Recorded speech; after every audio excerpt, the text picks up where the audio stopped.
बहुत पुराने समय की बात है।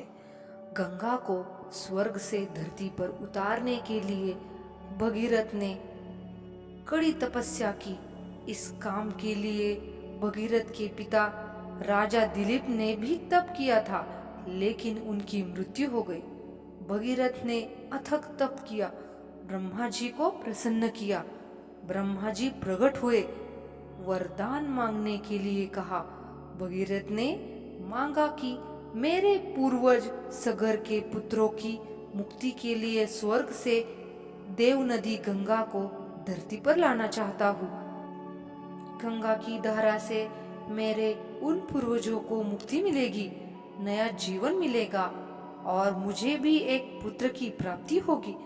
ब्रह्मा जी ने भगीरथ को ये वरदान दे दिया, लेकिन सावधान किया कि जब गंगा धरती पर उतरेगी तो उसके वेग को सहन करने और बांध देने के लिए किसी शक्ति की आवश्यकता होगी, अन्यथा गंगा की धारा धरती को भेद कर निकल जाएगी।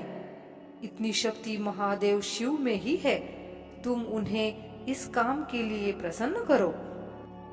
ब्रह्मा जी की बात मानकर भगीरथ फिर शिव जी को प्रसन्न करने के लिए तपस्या में लग गए। भगीरथ की तपस्या से शिव प्रसन्न हुए और उन्होंने भगीरथ को वरदान दिया कि जब गंगा स्वर्ग से उतरेगी तो वे उसे अपनी जटाओं में स्थान देंगे। भगीरथ को लगा कि अब काम हो गया, अब गंगा के स्वर्ग से धरती पर उतरने में कोई दिक्कत नहीं है। लेकिन उसी समय देवी गंगा ने अपनी आशंका जाहिर की, जब शिव उन्हें अपनी जटाओं में स्थान देंगे तो कहीं वे अपवित्र तो नहीं हो जाएंगी।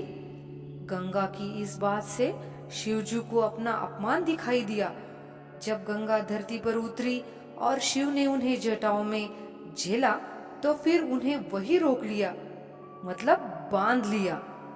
गंगा की धारा कैलाश तक आई, लेकिन पृथ्वी पर नहीं गिरी। भगीरथ को फिर शिव को प्रसन्न करने और गंगा को मुक्त कराने के लिए फिर से तपस्या करनी पड़ी।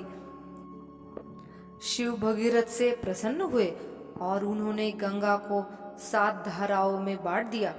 उन्हीं 7 धाराओं में से एक गंगा बनकर भगीरथ के साथ चल दी। गंगा के हिमालय से गंगा सागर तक पहुंचने के मार्ग में भी कई दिक्कतें आई, लेकिन भगीरथ ने कभी हार नहीं मानी। वो भगीरथ हर मुश्किल पर विजय प्राप्त करते चला गया।